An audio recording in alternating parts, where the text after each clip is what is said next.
job on the waterfront as a longshoreman comes with great responsibility. You are vital to the safe loading and discharge of many types of steel cargo. This cargo has a variety of end uses, including pipe used by the oil and gas industry, products for construction of roads and buildings, and even the raw materials used in the manufacturing of household appliances and automobiles. As a worker in the hold, you'll have the opportunity to work many types of steel, including pipe, coil, plate, slab, and beam. There's also more specialized steel cargo, such as rebar and angle iron. Loading and unloading steel cargo takes skill, hard work, and awareness. Your safety and the safety of the workers around you is a top priority. Workers in the hold must work as a team and develop an understanding of the hazards that exist around them and how to minimize or eliminate those hazards with proper precaution and cargo handling technique. By remaining aware of hazards on the dock and vessel, as well as observing proper cargo handling procedures, you can take hold of your safety and the safety of those around you.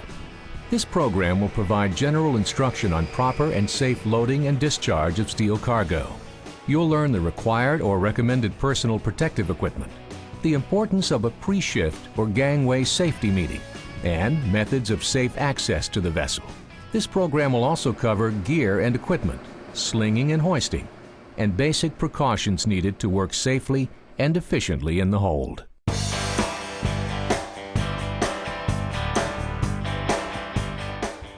Approved personal protective equipment is essential for your safety on the waterfront. Required or recommended PPE may vary depending on your job at the port and the country you're working in. The most common types are hard hats, high visibility vests, steel-toed boots, durable work gloves, and safety glasses. These items are a basic defense against common workplace hazards. Before beginning your workday, it's important to attend the pre-shift safety meeting, also known as the toolbox talk or gangway safety meeting. This meeting is intended to provide useful safety-related information about the work you'll perform. Arrive at the pre-shift safety meeting on time with your personal protective equipment already on. Pay close attention to the seasoned superintendents and walking foremen who will cover safety topics directly related to your job site. Topics may include safe working practices or hazards present with the type of cargo or vessel design. This meeting may also cover details of a recent injury or near miss, which will allow those in attendance to learn from the experience of others. Listen with the mindset to learn, because information provided at these meetings will help you work safely and possibly prevent injury to yourself or others. You're encouraged to ask questions at this meeting to increase your understanding of workplace hazards and how to avoid unnecessary risks.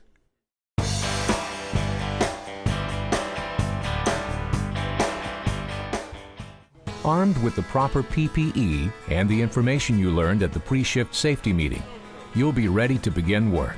Be aware of potential hazards that could be present on the dock, gangway, and deck of the vessel as you make your way to the cargo hold access ladder.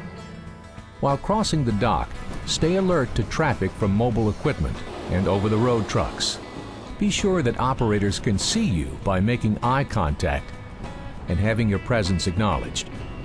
Also, be alert for housekeeping hazards such as dunnage, banding, or other items that may cause a slip, trip, or fall. The most common way to safely access a vessel is the gangway. There should be a safety net or save-all between the gangway and the vessel if there is a danger of falling between the ship and the dock.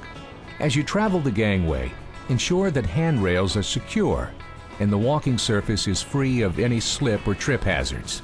Be aware of supporting bridles and other obstructions that could prevent safe passage on the gangway. Be aware that oil, standing water, snow, or ice can create slippery conditions on the deck. Obstructions in the walkway such as tools, equipment, and dunnage can create trip hazards. Raised surfaces on the deck or on hatch covers, such as pad eyes or container fittings, can also present trip hazards. Weather conditions may cause slip hazards, so take extra care if needed. Take smaller and more deliberate steps when walking surfaces are slippery. If cargo is already being handled, there can be suspended loads passing over the deck. Always scan the area as you make your way across the deck. When entering the hold, Be aware of safety hazards involved with access covers and ladders. Inspect the hatch cover to ensure the securing pin is properly positioned to prevent the access cover from closing unexpectedly. Pulling on an access cover that isn't secured could result in the cover slamming shut and cause a pinch point or fall injury. Check that ladders are in good condition before traveling, and always maintain 3 points of contact. Never carry any items while climbing or descending ladders.